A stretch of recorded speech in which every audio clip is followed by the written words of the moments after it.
I have PenFed, that's a fact. I have PenFed, that's a fact. My credit card purchases get me cash back. My credit card purchases get me cash back. No one else gets these rewards. Sergeant, that is just plain untrue. What in tarnation? Sir, PenFed's Paracash Rewards Card isn't just for military members. Anyone can get cash back on all purchases. Ah, Figgins! You've ruined my favorite song. PenFed Credit Union. Visit penfed.org/powercash. To receive any advertised product, you must become a member of PenFed, insured by NCUA.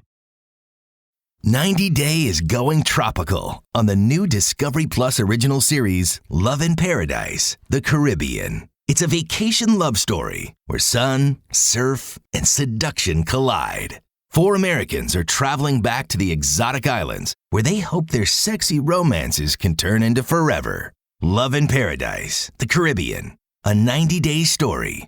Streaming now only on Discovery Plus. Start your free trial. Terms apply.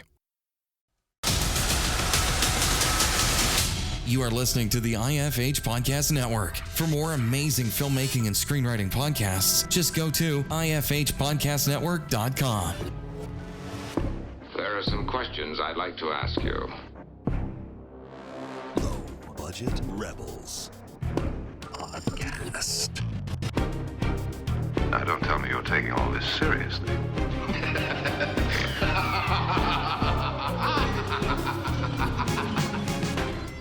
Hey, everybody, and welcome to the Low Budget Rebels podcast. I'm your host, Josh Stifter, and this week is an amazing episode. This one was really, really sincere and honest, and I was very nervous going into it. I had 3 filmmakers, Amalia May, Teresa Frankel, and Juliana Pitt, that they're all working on this movie together, and Teresa was my producer. You'll hear about this on the episode, but she was my producer on Rebel Without a Crew.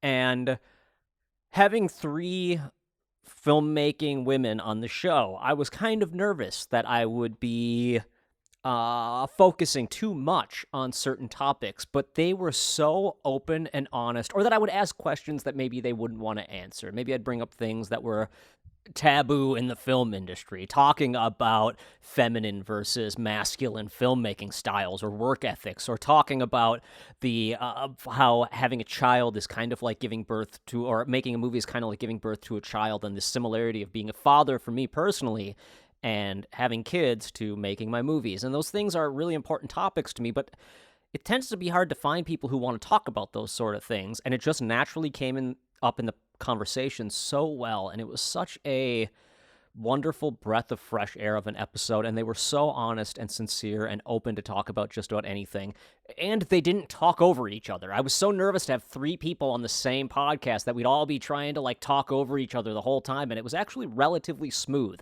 So if there's some moments where we talk over each other, just know that it's because we had 3 of us, and I was trying to keep the conversation flowing and involve everyone, but also there's just this natural way we all talk together that I really loved, and it was really great. So I hope you all enjoy this episode. I'm going to stop rambling, but if you want to hear this episode ad-free, if you want to help support independent filmmaking, patreon.com/flushstudios. You can give $1, $5, $10 a month. #this is an ad for what I do. So if you want to help out, patreon.com/flushstudios. Thank you so much, and enjoy this amazing episode of the Low Budget Rebels podcast.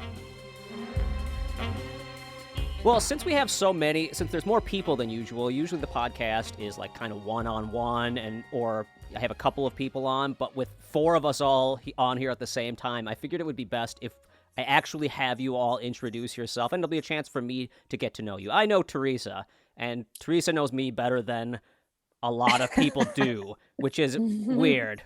She's watched many, many hours. She's probably seen me more hours than in the year that we did Rebel Without a Crew, than my wife sees me in a year. So that's the truth. Teresa knows me well. No, and I know very little about 14 hours a day. Yeah. Wow. Watching my every move and whisper under my breath. So T-Money is what we call Teresa on set. So if I refer to Teresa as T-Money, it might accidentally slip, because I literally don't think of you as Teresa. I think of you as T Money in my head. Oh my God. We I have to didn't use that want on him our to set. spend any money. That's the problem. I was a producer for his team. I did not let him spend any money. He just wasn't. I'm like, figure it out creatively. Yep, all the time. That costs too much. So it was like a ironic title. It was very ironic. Yeah, very. And Right. But the best part is T Money was the one always telling me, like, don't spend money, find a creative way. And my cast and crew were always just like, oh, you can spend a little money. So I had these like angels and devils on my shoulder at any time so in the funny. process. All right, I want to. Yeah, except for your movie is on Amazon, so you're welcome. Yeah, I know, no doubt. Actually, I don't know what I should say, but we have distribution happening. That is pretty Nice. cool, and You're welcome. Yeah, exactly. Oh, I couldn't have done it without T Money. I couldn't have done it without anyone. It's the irony of the fact that it's like Rebel without a crew, and my reality crew became like my best friends and my confidants through it all. And you found amazing. creative solutions to make a good movie, Yeah. right? You didn't Oh, have yeah. to spend the money. You were able to figure it out creatively, and you created a good movie. So There's a quote about that. I don't know who said it, but so confines and constraints are a vehicle in which Mm-hmm. forced creativity happens. Oh, yeah. Absolutely. I need to find where that is because I screenshotted it. No, I know what you're talking about. Like often those kind of constraints actually force you into more creative options. So it actually improves the film or whatever it is that you're working on. Yeah, without those absolutely. constraints, it definitely feels, for me personally, like the second someone gives me too much freedom, I try to do everything versus Yeah. having those constraints and being like, okay, now I need to put myself in this box. What can I make in this box? And at the end of the day, we want to get something done. So you just keep kind of moving forward. Absolutely. In art class, and your art teacher says, okay, you can only work within this 8x10, and you can only use this medium, and it can only be a robot. And then it's like magic happens. But it's almost like you go into like paralysis when you're given too much like you're like, where do I begin? Exactly. I think that's where some of the big budget Hollywood movies go wrong, you know, with all the endless explosions. You're like, do we need another car chase? Like, nobody needs that.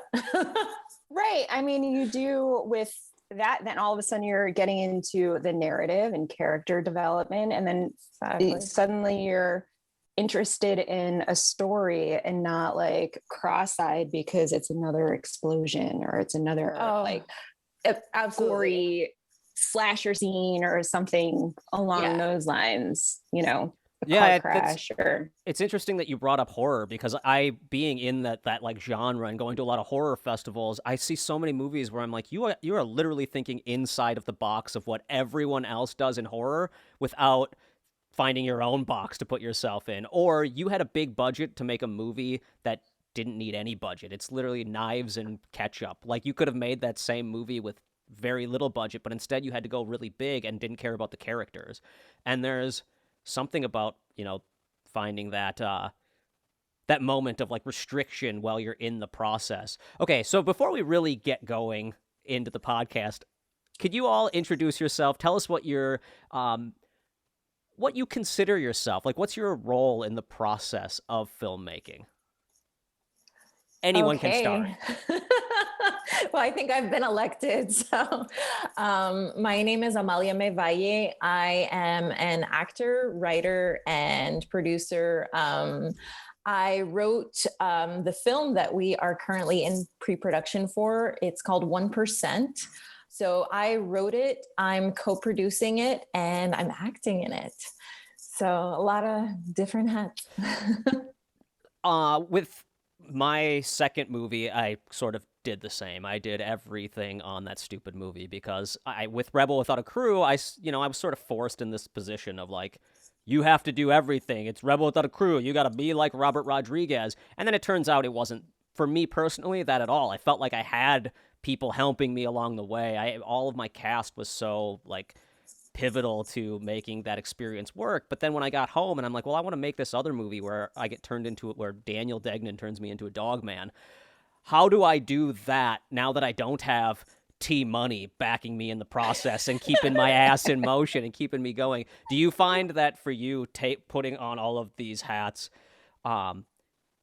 creatively drives you, or does it make it more of a challenge? Because I feel like for me, it creatively drove me. It made me go like, I have to wear all these hats. I got to keep my ass moving. I would say both. I mean, I am very grateful for T-Money. I don't know what I would do without her in this. Yeah, I mean, I think it's just, there's a lot to think about at all times, you know, but yes, it does also drive me as well. And I also do find it exciting. Yeah. Can it be overwhelming? Yes. but we do have a good team, so that helps a lot. The team is one of the things that I've been talking a lot on this podcast about. And with lower budget films, a lot of people think of the like sort of auteur filmmaker. They think of the like Kevin Smiths and whatnot, that like when you hear them, you're like, they made that movie by themselves. When in reality, that's not true at all. They had their Scott Mosiers. Like they have their people that are with them in the process. For me personally, I need it. Like I have Daniel Degnan, and the amount of times I have to call him and be like, dude, I'm quitting. I'm done. Like he is my like go-to person who is basically my therapist through the process every single day. And having those teammates is so crucial. And it sounds like you have the same thing. Definitely. I mean, film is such a collaboration. I mean, it's impossible, you know. I mean, I think the idea of an auteur is a myth, really. I mean, yes, there might be, you know, a driving creative vision, but there's always a collaboration or you just don't have a film. Right. You know, there's just no other way. Especially an independent film. My God, you're just creating films from scratch and finding ways to finance them. Totally. All right, so let's move on to Juliana. Hi. So I'm Juliana Pitt. My role in 1% is director. Amalia had put out into the universe and a bunch of social media that she was seeking a director for this project. I submitted. We went back and forth and had a talk, and here I am. We put together an amazing pitch video.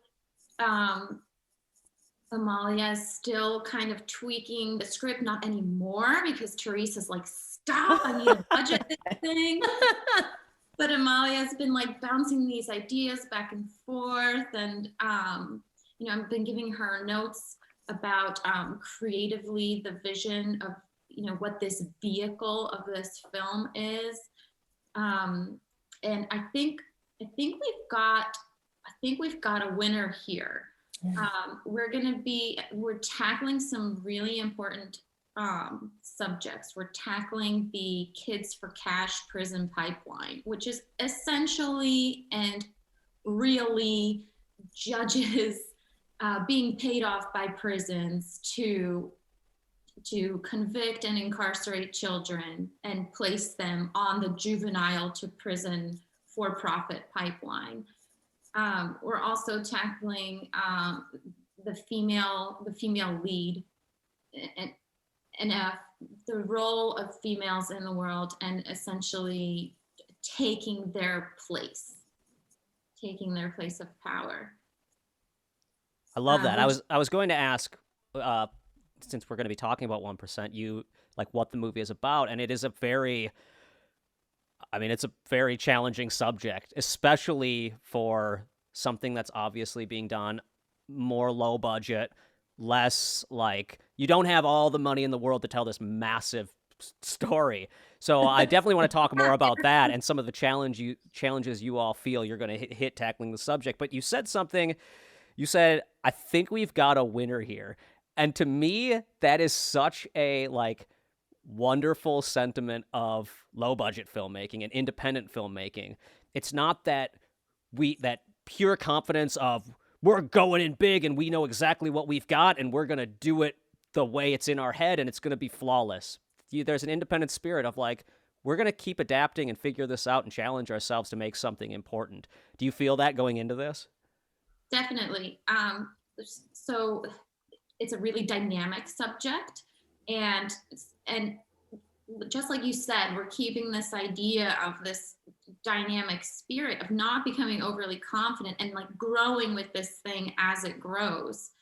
And keeping in mind the idea, there's a lot of my notes I sent to Amalia are, you know, a lot of contrasting visions of like, and I love that you pointed out, because I didn't even notice that we're making a film about, I mean, I never put it to words like you did. We're making a film about the 1% on this like diametrically opposed budget.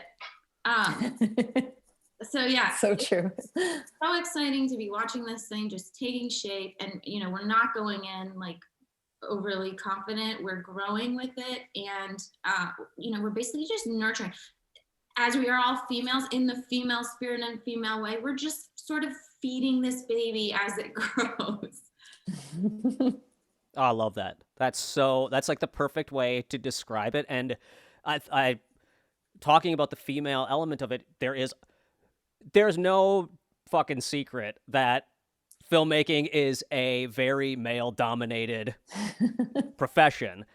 Yeah, Teresa's got the like biggest smile, like yep, and it's very true, and we do think of it as like, or at least, I mean, me being a man, in my head when I think of filmmaking, I naturally think of these like tough, like we gotta stay strong and get through it, and these like masculine concepts. It is not that at all. Like for me, I have to think more in that like maternal sense when I am going into it. So I love that analogy because it is true. I'm constantly like trying.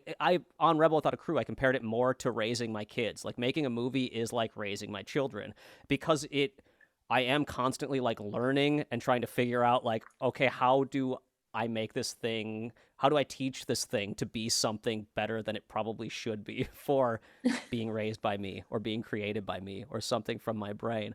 So I love that idea. I'm stealing that. Okay, Teresa, we've got to get to you because we've talked about you now a bunch, and you're the sort of, you brought this podcast together. We've known each other for a while now. Years. Yeah, and tell us a little bit about yourself. Because you're a fascinating person to me, T-Money. Oh, thanks. I'm Teresa Frankel. I am the producer of 1%. I embody producing. I don't see myself ever able, actually, my skill set to do anything else. I truly embody everything that is to be a producer. And it's not just about money and how to save money and all of that. It's also, producing can be a very creative outlet without actually having the whole movie on your shoulders, Juliana.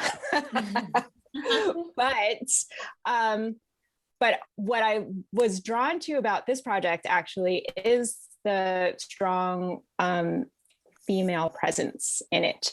And one of the things that I do actually love about producing is contracts. I love contracts. I read them like they were a book. I mean, like the best thriller on the planet. I love contracts. So I always, and of course with cast contracts, you know, you read first billing, second billing, single card billing, all of that kind of stuff. And I honed in a while ago that even though there are women like Jennifer Aniston, I'm just going to put that out there, she's always number two. Like in the Adam Sandler movies, I get it. She is just as prominent. Why does she get second billing? Is it because she's a woman? Oh, wow. I love that this movie, and Adam Sandler's first billing, and I get it. It's his movie and he's directing it and he's doing this and all of those things. But she probably has, if you break it down, because I'm also a first AD, so I also know scene breakdown. If you break down in the movies that she's in with him, she's in the same amount of scenes as he is. Why not just give her number one on the call sheet? So anyway, I love the fact I was drawn to this, that number one on the call sheet is Tatiana. It's a female character. We are, you know, it's very like important to me to kind of put that out there as well, that women are totally capable of doing all of the things that men can do. Oh my God, that's so shocking.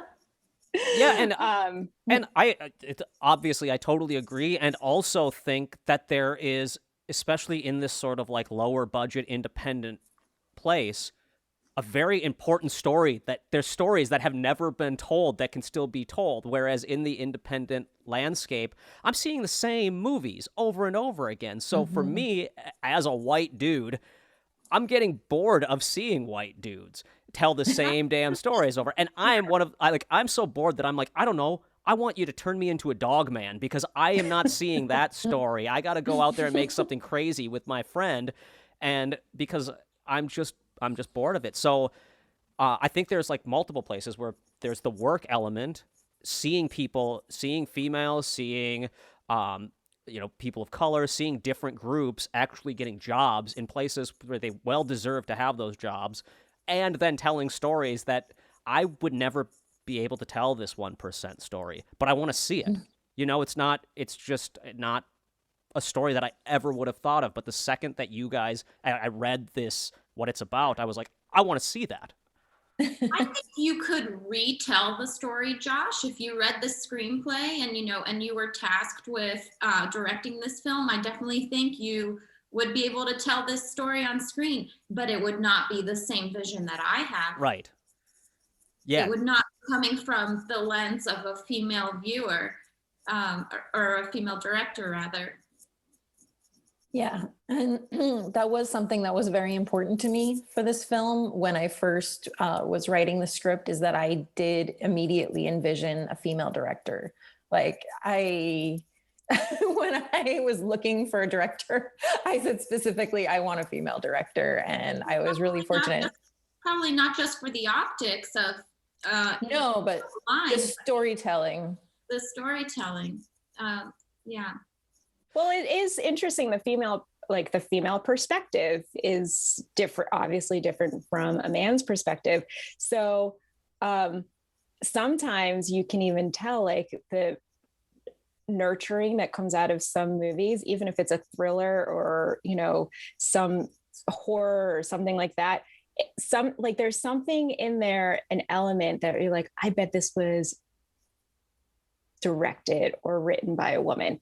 And there is that like female, the nurturing comes out, like maybe they spend a little bit more time in like scenes that have feeling and things like that, and that also is something, behind the scenes, is being able to nurture everyone, every different personality and all these different department heads, and like making them, empowering everybody basically, and not putting them down, and, getting them to do their best, and, by nurturing their talent. And because indie filmmaking is hard, and we could all get upset and all that kind of stuff because, we're going to be severely understaffed. It's not like we're going to be able to have like an art department of 30 and, an AD department with 100 PAs. It's not going to be that at all. We're all going to,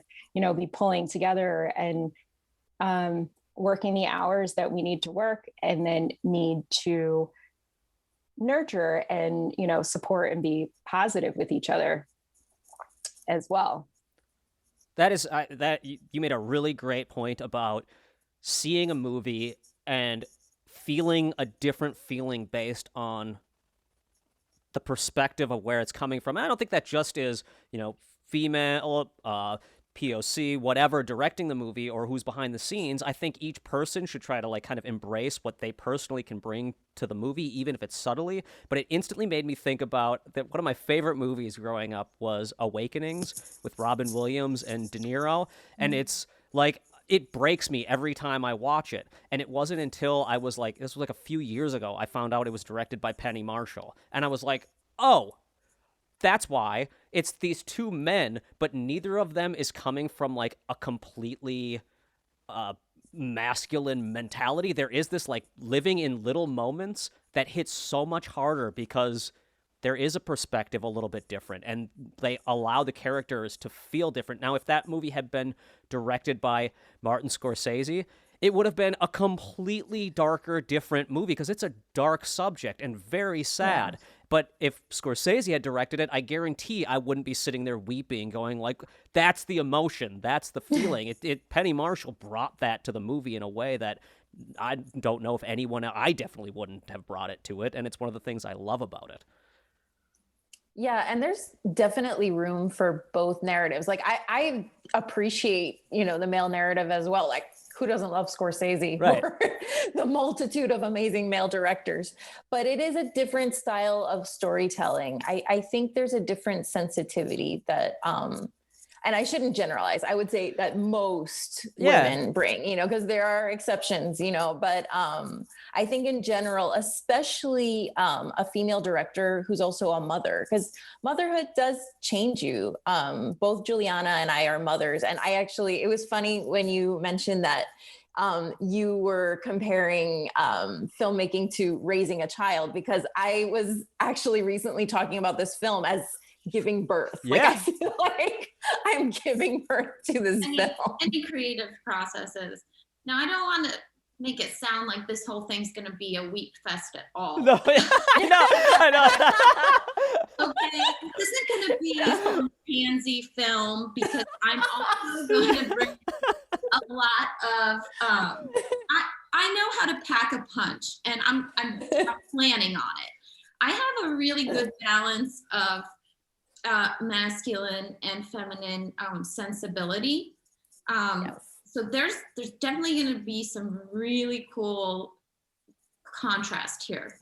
But the fact that you're self-aware about that says a lot. I can't tell you how many directors I've been in a room with, and I'm like, this person is completely unaware of who they are. Whereas I spend like so much time sitting down and like analyzing my own work, my own art, my own whatever, a painting, and I'm going like, well, why did I do this? Like, what's the reason for it? It'd be so easy just to slap things together, but like, I wrote Greywood's plot, my second movie, just completely viscerally, like vomit draft, get out what I need to say, and then I sat and talked with Daniel about like, oh, that's why I wrote this. Like, that's where it's coming from deep down, which isn't a masculine mentality, thinking it through and being like, why did I write this? What is the character what am I trying to say? The fact that you're aware of it and thinking about it. And I'll say the analogy or bringing up Awakenings, the reason why it hits me so hard is because it is brutal. Like, I watch it going like, man, Robin Williams is just filming De Niro's character as he's having a seizure, and he's like, keep filming, learn from this. And I'm like, as a man, it makes me uncomfortable to watch that scene, and I think it makes anyone uncomfortable to watch it. I would never put that scene in a movie, and I love that she kept it in it, because it is brutal and honest. You're bringing up, Josh, I'm seeing this like ayahuasca-driven film process where you're like vomit draft and brutal, and then this post-conscious dissecting of what you saw or experienced. And I love it, versus like this ego going in saying, I'm going to write this awesome thing and it's going to be so great. And the final step is like the plop. Here it is, revel in my masterpiece. Versus like, no, I'm going to first do the plop, get it out, and then do the hard part of working through what's going on. To me, that's the fun of it, though. Like, I will admit, I try to stay, I have to literally think to myself, stay humble and do not be ego-driven sometimes. It sometimes comes out of us when it's like our baby and our project that we're living with, and I'm going to have to live with it for the next rest of my life. But there is something about, and I'll honestly talk about, like, with T-Money and I were on Rebel Without a Crew, working on that process, having to be in front of the camera and be like, everyone is going to see me do every stupid little thing, and they had cameras on me all the time. It made me be self-reflective, and it changed my way of thinking, and it's something that I think, anyone can kind of take into their process, being like, okay, well, how are other people seeing me? How do I feel about me in this moment? Now, I'll say I embarrassed the hell out of myself many times, but... I disagree. I think there were a lot more meltdowns on other teams. I think our team was pretty solid. Like, we did very well. But I have to see this. But I think talking about that whole like parental element or that like coming into any process from this like idea of giving birth to it. I also think that there was a parental element that Daniel and I had that no one else had, where we went into it going like, I mean, at the end of the day, we still have our families. This isn't everything to us. We realize how kind of trivial everything can be, and that comes from both of us being dads, just going like, who gives a shit? Like, I mean, yes, we obviously were very driven. It was very important to us, but it wasn't worth breaking down over. It wasn't worth losing our cool over. Streaming only on Peacock. John Wayne Gacy killed 32. Straight from the killer's mouth. They want you to believe that I alone committed these murders. The new gripping 6-part documentary series, John Wayne Gacy, Devil in Disguise. All episodes streaming now, only on Peacock. Streaming only on Peacock. What do you know about Dr. Dunch? He was charming, intelligent. My patients mean everything to me. Based on the unbelievable true story. I can't make sense of it. Dunch has 2 deaths that we know of. The state of Texas has executed people for less. It's like he knew what he was supposed to do. Then he did the exact opposite. Dr. Death, starring Joshua Jackson with Christian Slater and Alec Baldwin. I am going to fix you. All episodes streaming now, only on Peacock. Streaming only on Peacock. What do you know about Dr. Dunch? He was charming, intelligent. My patients mean everything to me. Based on the unbelievable true story. I can't make sense of it. Dunch has 2 deaths that we know of. The state of Texas has executed people for less. It's like he knew what he was supposed to do. Then he did the exact opposite. Dr. Death, starring Joshua Jackson with Christian Slater and Alec Baldwin. I am going to fix you. All episodes streaming now, only on Peacock. Well, one of the things that I loved about working with your team is that you were extremely adaptable. You found, based on location, budgetary restrictions, all of that, you were able to adapt your script to be shot in one location. Yeah. Like, that's one of the things that was amazing, that how we were able to save as much money as we did, is that we weren't doing company moves every other day. We weren't doing, and really I kind of spoon fed that location to you, but you still were able to do rewrites with your script after you saw the location that we brought you to. Yeah. And you rewrote your script based on that. And then you had, money to do your fun black teeth and bloody eyeballs. Yeah, but black teeth. But I think that's one of those things where we didn't let ego get in our way, and it's something that, like, with you all on this low budget movie, and as you're moving forward, figuring out like how you're going to tell this big story, you will do, and you'll have money to back you on it, to learn where to do those things. But I think a lot of other filmmakers, not just on Rebel Without a Crew, but just in general, they have things coming together that they're just not even thinking about because they're holding their concepts sacred in their head. I easily could have been like, no, I wrote this movie for a bed and breakfast. I want one house because that is the way I wrote it. I grew up in a bed and breakfast and I want that. That is mine. It is mine. And you saw that happen where people would tell other filmmakers on Rebel Without a Crew, stop doing so many company moves, figure out a way to shoot it here. And they'd be like, no, we have to. I want this location. I'm like, well, then you lost an hour. It's written this way. It has to be that way. And it's like, okay. I mean, some of those guys were going an hour and a half. They were driving an hour and a half to location. Man, I purposely and an hour and a half back. I took 3 hours in travel time. Yeah. I was like, we are not doing that. No. I was pissed when I had to. Scheduling wise, that is. I was 10 minutes. Yeah, I got pissed off when I had to drive home to get shoes one day because you all wouldn't let me film in sandals, and I was like, I got to go 10 minutes home to get shoes. I'm losing 10 minutes. Set safety, people. Closed-toed shoes. Well, on Greywood's plot, no one's losing any toes on my watch. Yeah, so you guys, I'm going to tell you now, you will not be able to not wear shoes on your set. Now, if you want to come, to a Josh Stifter movie in the future, you will not have to wear shoes. I never wear shoes on set. So, and you're making I'll say goodbye to my flip-flops. Yeah. Now that I'm talking about like vomit drafts and all these things, I think I'm a hippie at heart. I'm some weird kind of no-shoed, sandaled Vomit draft hippie. So you guys are early in the process. You have a script. You have like some of your stuff coming together. But have you found so far that you've already had to adapt things and think inside of your budget and think about things? You had to cut things, think about sets, whatever. Has that come up? Oh, yeah. I mean, well, Juliana had a great idea right off the bat because quite a lot of our scenes take place at a funeral, the funeral of this gajillionaire character. And a gajillionaire. Gajillionaire. Well, we're calling him billionaire, but yeah. The idea is he's very rich. Yeah.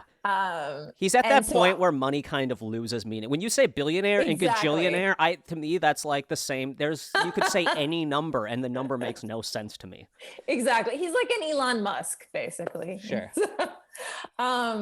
So I had envisioned it at a funeral home because I was like, well, where do you have a funeral? And right away, Juliana was like, nope, I see it outdoors. And I was like, outdoors, really? And I was like, wow. Oh, well, that's, yeah. And I never would have thought of that, but for one thing with COVID, it especially makes more sense. But even from an aesthetic point of view, our film takes place in Miami. Why not have it outdoors and show the beauty of Miami? It can be a funeral with, a view of the water, Especially because the way Amalia wrote the story is that this thing is dripping with opulence. There are no bounds to this man's money or his funeral, and everything is decadent and extravagant. And the funeral in the story, I don't know if I want to give any spoilers, I won't give a spoiler then. Because it's so expansive, it cannot be contained inside a church building. Sure. So we took it outside. And my producer brain, she said that. My producer brain was like, I love this idea because guess what? A permit only costs $100. I don't have to spend $1,000 renting a funeral home. Yes. So now I can reallocate the location fee into creating opulence. So, because I already had the money set aside for that, but now that she's decided, has changed the look, and moved it outside, I now all of a sudden have all of this location money that I allocated for interior funeral home, and I'm going to put that into the art department and to create, the fancy schmancy ness that we need for it. So yes. So that would be the three of us working as a team. Yes, totally. And that's sort of like finding ways to take your smaller budget and allocate money into different areas. The second you can cut one corner and be like, well, this works just as good if we use this location and I'm not going to spend a bunch of money. Or, well, if I just change this one element of the concept, like changing... In The Good Exorcist, there was a whole thing with tentacles that was going to be a huge mess to try to deal with. And we just changed it. We were just like, well, we'll just actually go to hell and do that all in post-production versus trying to make this hell sequence kind of build around them.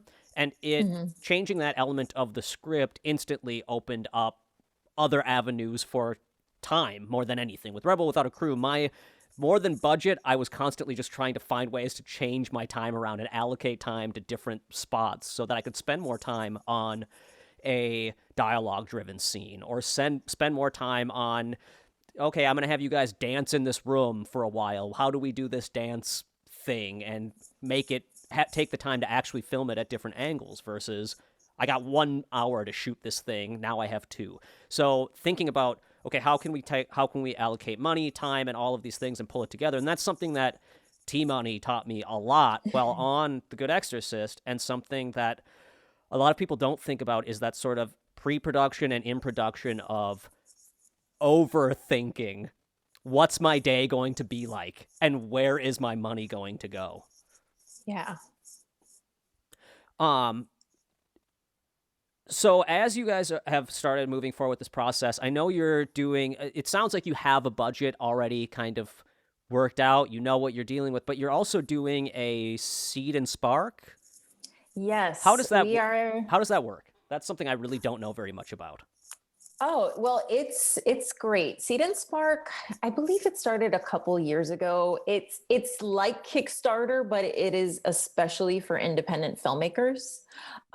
This will be my first time using it. I did use Kickstarter in the past for a web series that I produced, but this is a whole different level. This is like the favorite platform right now for independent filmmakers. They're amazing.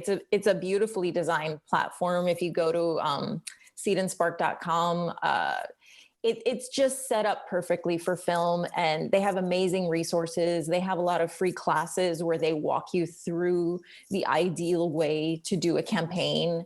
They boast an 80% success rate, which is more than any other crowdfunding platform. So we're really excited to be using them. Their fees are less.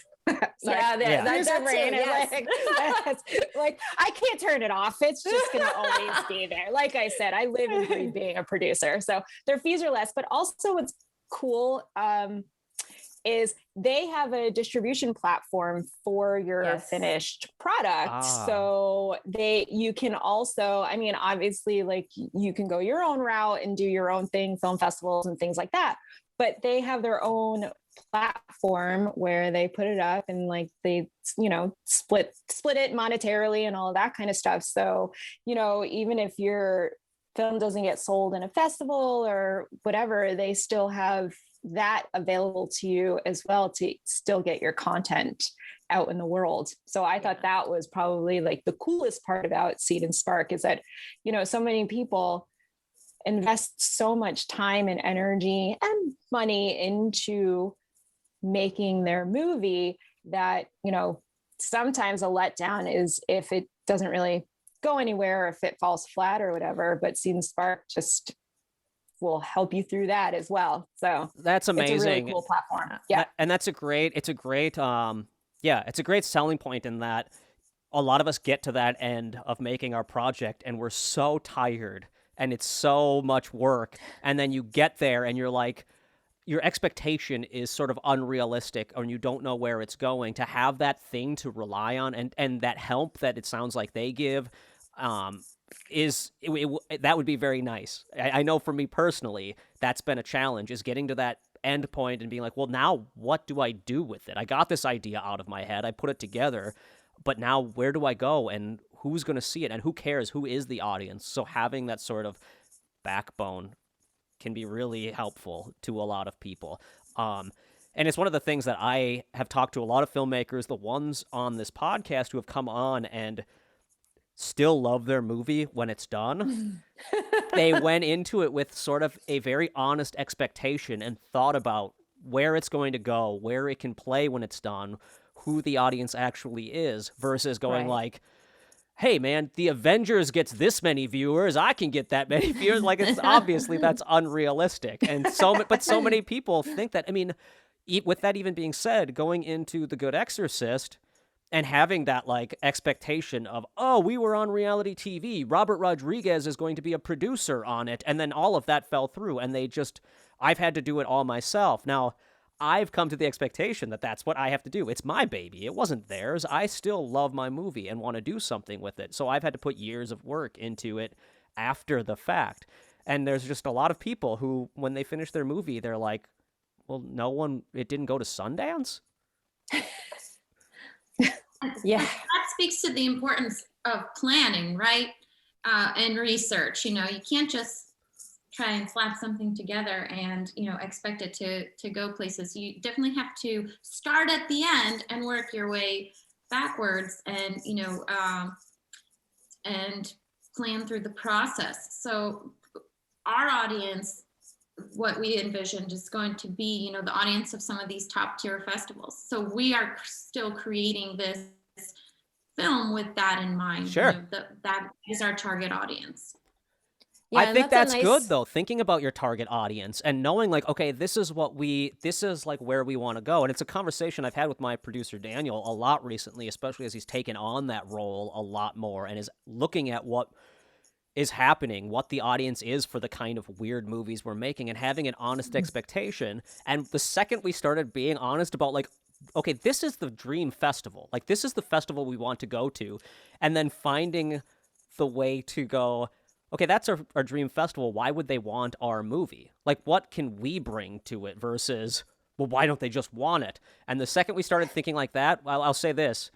We got into our dream festival with our second feature, and it was completely unexpected because, you know, we didn't get into other festivals when we sent it in, and we didn't get, but going like, okay, well, COVID hit, we still have a movie that's unreleased. There aren't a lot of movies like this coming out, and there's a very specific audience who wants to see this kind of truly no budget thing. What can we bring to this festival? And they accepted the movie. Like, it was a shock, but I can't say yet what festival it is, and I'm very bad at keeping secrets and not spoiling things. Oh my God, no kidding. I mean, we had to, part of the show that we did give them, like, we took their actual cell phones from them so that they couldn't go yapping around to the world. And we gave them a cell phone that only had 10 numbers in it. You were only allowed to call 10 people. Wow. Which was a very good thing for Josh. Oh, yeah. He would have just called the entire universe and was like, guess what I'm doing right now? NDAs be damned with me. I'm terrible at, I'm just like, I don't like secrets. I'm very, like, open. I'm one of those people who's just like, let me tell you everything going on in my life. And that's why I love doing this podcast, because I get to talk to people very honestly and have, like, kind of true conversations versus... I'm the same way, Josh. I wear myself on my sleeve and out in the open. Isn't it? It's just so... Oh, it makes... It's free. It's an honest and transparent way to be. Not easy for reality TV. Not easy at all. And oh, I can imagine. I remember there was a moment where I had mentioned, we were talking about, like, there's cameras set up in the bedroom, like in my bedroom. There was 24/7 cameras on us. And I remember I said at one point, I'm like, I mean, what if I, like, naked sleepwalk through the house? Like, what if that happened? And everyone looked at me Don't like... take Ambien. Everyone looked at me like... Is that a possibility? Naked sleepwalking through the house? I'm like, I don't know. Anything could happen.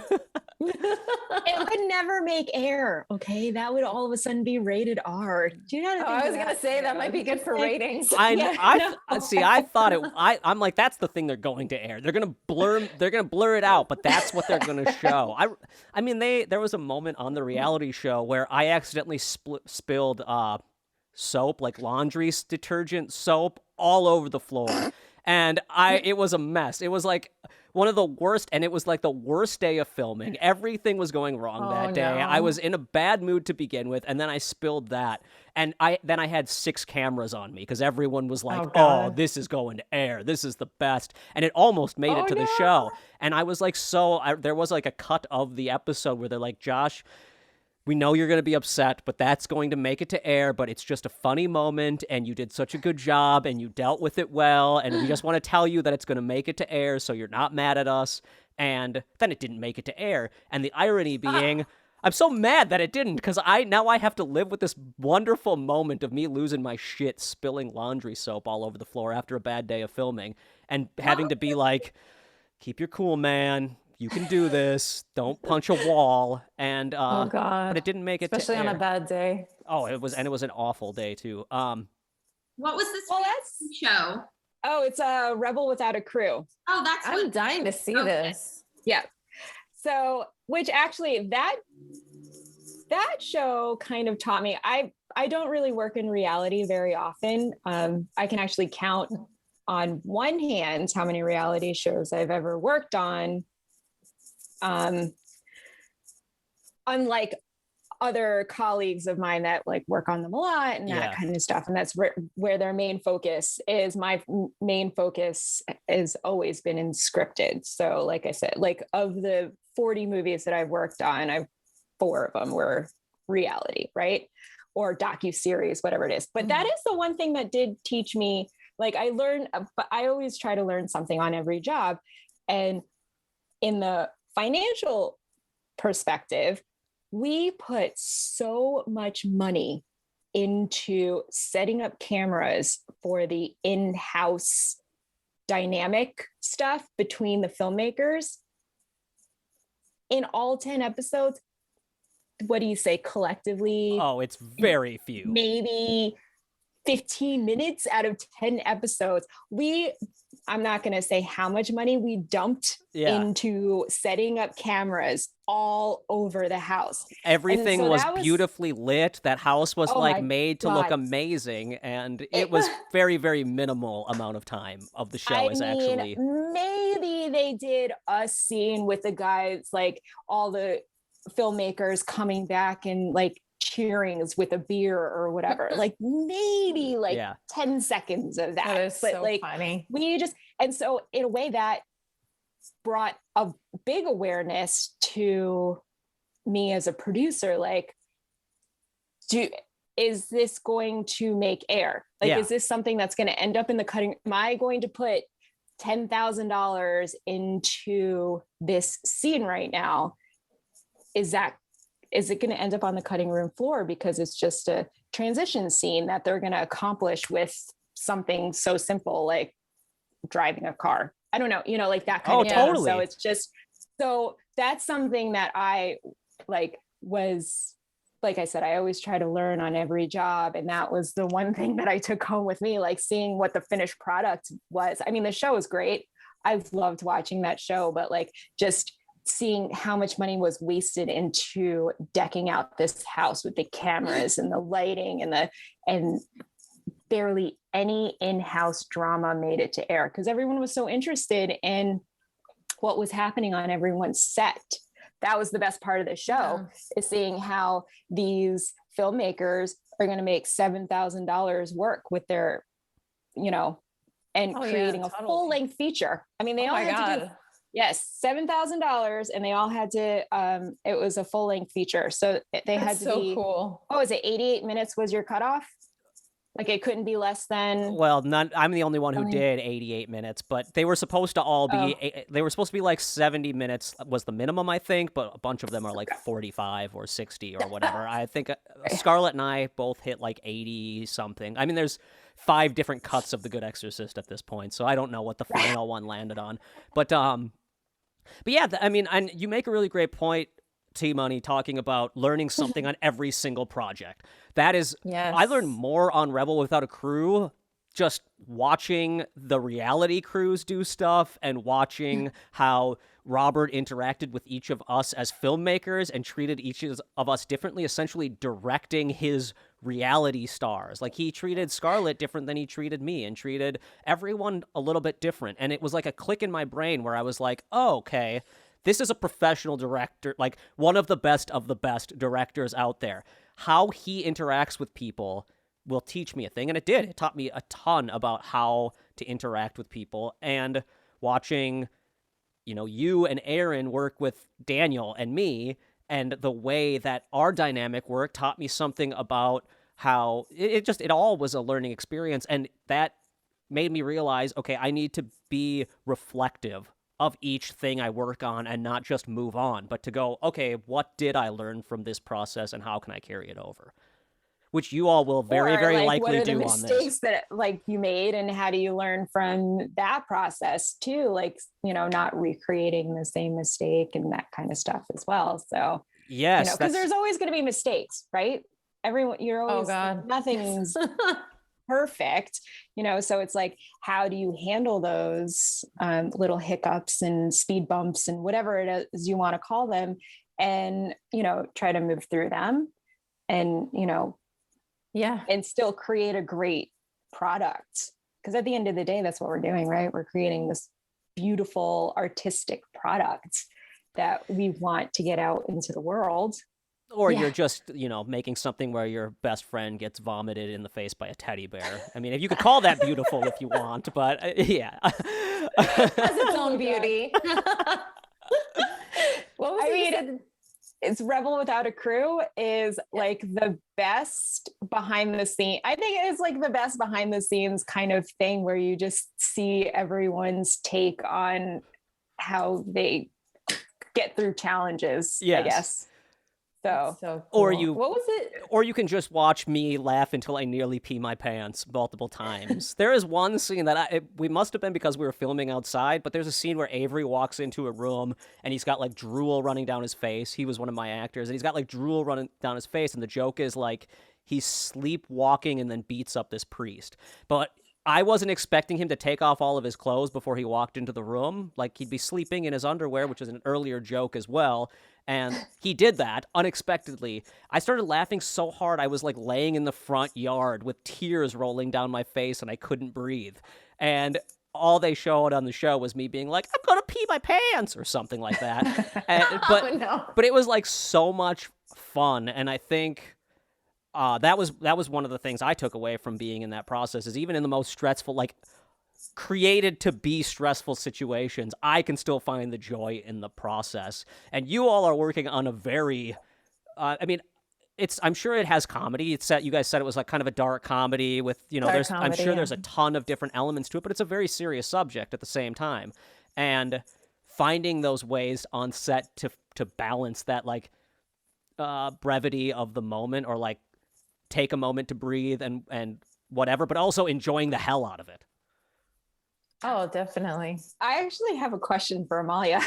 Oh, yeah. Just circling back, because like I kind of know where it came from, but how did you even get inspired to write this story? Like, how did this become like a cause that is important to you, the Kids for Cash scandal? I have always been really disturbed by our prison system, specifically mass incarceration.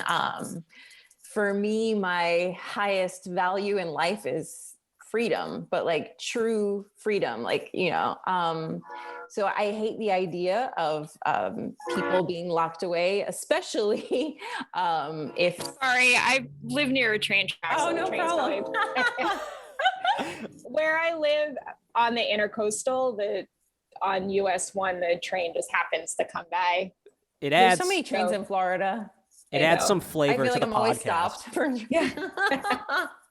No, like right on the other side of the train tracks is the Intercoastal. So it's like weird how it just like this train happens to run right along it. But anyway, it's gone now. Go ahead. So basically, mass incarceration has been an issue that's always disturbed me. I actually knew someone when I was younger who went to prison, and he wasn't a perfect angel, but he also did not deserve the sentence that he got. And so I was reading, and I came across an article about the Kids for Cash scandal, which is a real incident. It's very disturbing. And it just kind of lit a fire underneath me. I'm not a documentary filmmaker. I appreciate documentaries, but it's just not my personal lens of storytelling. So rather than, try to do a documentary on it, which there actually is a documentary I found out later about this, but my sort of style of storytelling is dark comedy. That's what I appreciate. So a story just started coming together. I mean, there's nothing like anger to kind of light a fire underneath you. And it just came together. I will say the initial story came together very organically. In terms of perfecting the story and making it better, that was a process. But the initial story came together from that desire. Also, just generally, a lot of the messy stuff we're seeing in our country these days, the massive income inequality that has only just been growing. The misunderstanding of what it is to be an undocumented immigrant. Just so many issues came together for me in this story. And so the characters sort of started writing themselves. So that's a very long answer to your question. No, that's a great answer. It's a great and exactly on point. Yeah, that's exactly on point. And the fact that your long answer is proof of how passionate about the subject you are, and versus picking a subject that is just something that you like to see in movies. This is something that I've seen like a lot, is people pick their subject matter based on I really like these kind of movies. This is the kind of movie I want to make. But then you can feel it, that they are just kind of recreating something they've seen versus something that's really speaking to them. And I can tell in your voice how important this subject is to you. Which is then that leads me to Juliana. I wanted to ask, because this is something I've been talking to a lot of people recently. When I first started this podcast and when I talked to independent filmmakers, a lot of times they have to just kind of like make their own thing. They write their own script and they're like, okay, this is my concept from birth to like picking up the camera and filming it. But as I've been moving into talking to more and more people, I've found this like really interesting concept of something that I personally haven't really done. Well, that's not true. Professionally, I work on other people's scripts all the time, but for my own like kind of passion projects and things, I'm curious for you personally, like when you read the script and when you get into it, do you really start like feeling it right away and breaking it down? And obviously you talked about changing the setting, so you kind of did, but were there other things that as you read the script, you were like, oh, I know how I'm going to direct this. I can see it coming together. Yeah, absolutely. So when Amalia shared the script with me, and by the way, I haven't said this to her, but I've heard her say this, that, you know, documentary style filmmaking is not her style, rather it's the narrative. I'm the same exact way. You know, there's subjects, I personally experienced something that then I wrote a screenplay about. I didn't go in and write a documentary about it. I went and wrote a TV pilot about it to reach that audience. Because I suppose the people that I want to talk to are not people who are documentary watchers, or, you know, that's not like the media that I feel like working with. I feel like reaching people narratively, because I mean, that's how we all started out. You know, we all started out around a campfire telling stories, the dawn of civilization. And, you know, so that's what I'm drawn to as well. And so when she sent me the script, immediately, I'm a very like visual thinker, creator. And already I'm like, oh, I'm going to shoot this scene this way. And this is going to be so beautiful this way. And I just fell in love with it, and I fell in love with the versatility and the capacity that it holds for, you know, saying one thing, but also having this like double, triple meaning. You know, we're going to be targeting a really intelligent audience here, and I just love that there's this capacity to tell a story, to tell something serious while also being funny. You know, this like nuanced, elevated, smart comedy that's going to be in there, plus the visual potential of this film is great too. So yeah, already off the bat was thinking of, you know, how things are going to be shot. Already telling Teresa I need a drone. So now our art department is just one person. That's it. We get a drone because our department is one person. Streaming only on Peacock. What do you know about Dr. Dunch? He was charming, intelligent. My patients mean everything to me. Based on the unbelievable true story. I can't make sense of it. Dunch has 2 deaths that we know of. The state of Texas has executed people for less. It's like he knew what he was supposed to do. And he did the exact opposite. Dr. Death, starring Joshua Jackson with Christian Slater and Alec Baldwin. I am going to fix you. All episodes streaming now, only on Peacock.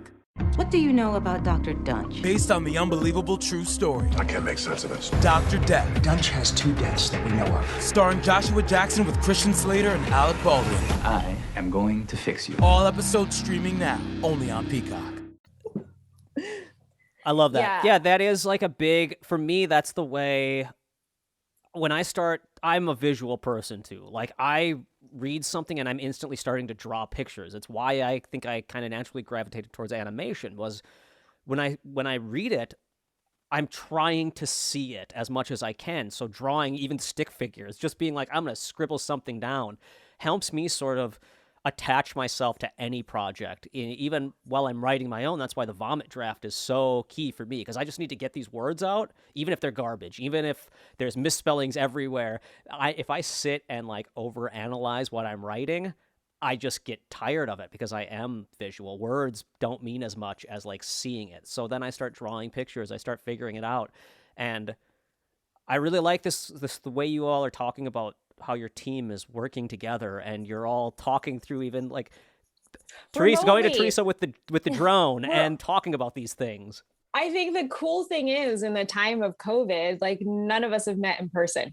We've all been doing this remotely, and I keep forgetting that. I know. Like we never actually have shaken hands at all. But so crazy. And then Amalia, I'm sorry, I have one more question for you. Sorry, Josh. No, take it over. This is the easiest. This is the getting easiest podcast I've ever done. I can't wait for the Josh and T Money show coming soon. Yeah, exactly. Yes. Amalia, so how many drafts did you go through your script before you were finally like, I'm ready to bring on a director? Like, let me find somebody, like, let's get this train moving. Like, quite a few. I'm not sure the actual number, but I know, I was working on this script, I would say, for almost a year before I actually started getting together our team. Because for a long time, I felt that there was something missing from the story, and I just couldn't put my finger on it, but it was bothering me. And I was like, okay, until I find that thing, it's not ready to become a movie.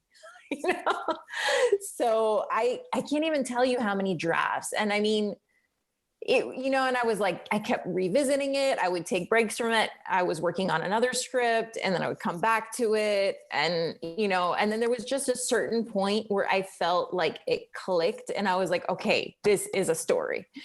This is a complete story now. And then, Juliana gave me great notes, and it became an even more complete story. But I at least had to get it to the point for myself where I felt like I was telling a full story before I felt ready to like start actually going into pre-production for it and getting a team together.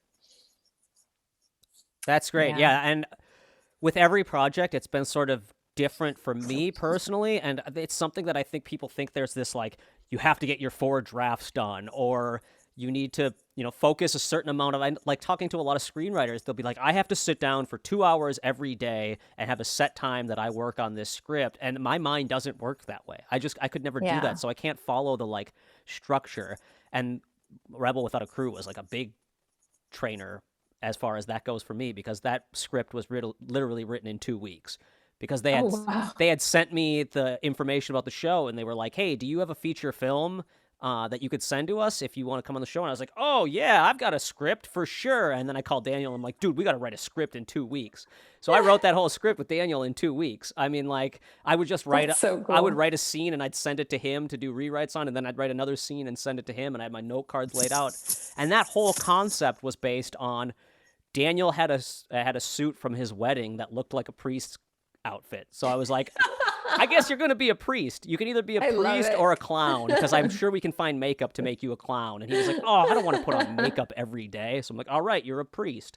And so that's like the restriction, but it taught me like... And you didn't have money for a makeup artist. And I didn't have any... I did not. Everyone did... It would have had to be in your own makeup. Right, exactly. That would be like... Susan clown makeup. I would have been doing Daniel's clown makeup every day.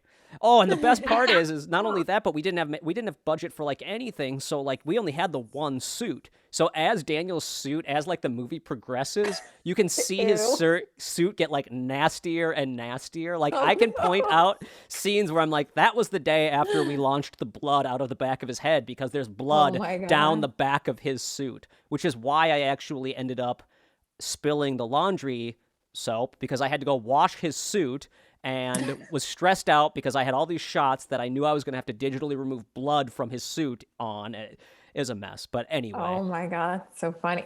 But Josh, it's Orson Welles, The Enemy